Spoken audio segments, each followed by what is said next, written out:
Hello everyone. Earlier this year, I decided that I was going to learn Irish. I am from Ireland, but I have never actually learned the language. I didn't learn it growing up. But I decided that this year was the year that I was going to do it. There's one small problem though, and that is that I live in Switzerland. And as I'm sure you can imagine, the amount of native speakers of Irish in Switzerland is, well, around about zero. The amount of native speakers of Irish even in Ireland is still very low, but you're not going to have an awful lot of luck in Switzerland. So I had to resort to alternative means, and one method that I'm particularly enjoying at the moment is an application called Duolingo.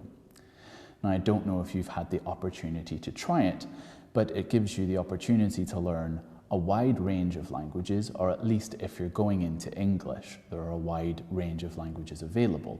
There are at least 36 languages available into English. Some of them are quite obvious, for example, French and Spanish and German and Portuguese. But you also have somewhat more unusual languages, well, including Irish, but also Klingon and Navajo.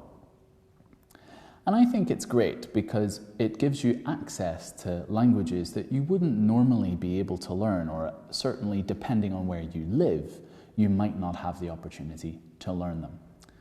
The app itself is very fun to use, I think so, and it makes use of a very common strategy nowadays called gamification, which basically means that if you get the answers right, then you'll get points.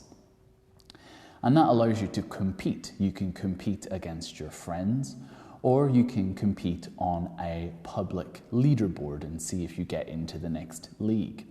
And I think that that makes it a very enjoyable thing to do. And I have to admit that after approximately 3 weeks of using Duolingo, I definitely understand bits of Irish and the concepts of Irish an awful lot better than I did before I started. The problem is that I can see, even at this stage, that there is a limit to how far you can go with this application. And that became apparent to me when I was doing the lesson on verbs. And they gave me a sentence which in English translated into, I am not a duck. Yes, you heard that correctly. I am not a duck.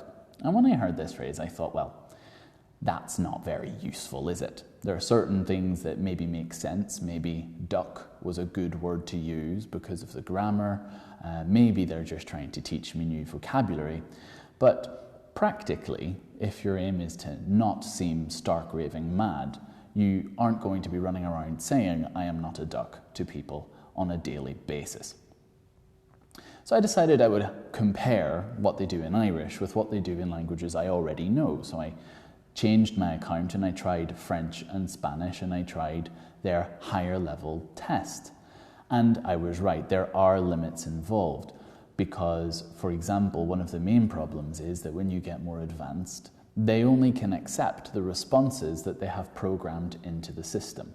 And if you give an alternative answer that is all the same right, they might well mark it wrong, which can get quite frustrating. That said, Duolingo has been extremely successful, and whilst I might be criticising its ability to make you completely fluent in the language, the founder, it has to be said, never intended for that to be its purpose. The founder is a man called Luis van Ahn, and he was born in Guatemala, where he noticed that it was very difficult for people to learn English. Very expensive. However, he decided it would all the same be useful for people to have those skills. So he thought that he would develop a way that would be free and easy and that would give people the basics of English.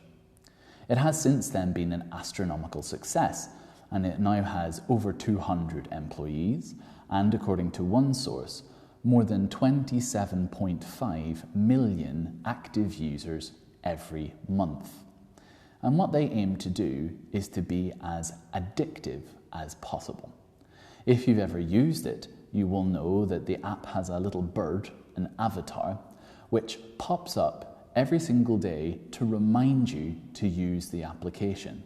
And it can become quite irritating. It really is quite insistent, telling you to log in and complete a lesson or just top up your points on this section. Now, what that does do is it maintains a very high interest, which, as we all know, is a key factor in learning a language. However, it's not necessarily very useful for improving your level, which is limited by the very nature of the application. Whilst learning a language through Duolingo is probably not going to be very useful whenever you go to open a bank account, it might be helpful when you're trying to navigate a situation on holiday, such as reading a menu, or, if the worst should come to the worst, to repeat rather insistently that I am not a duck. Thank you.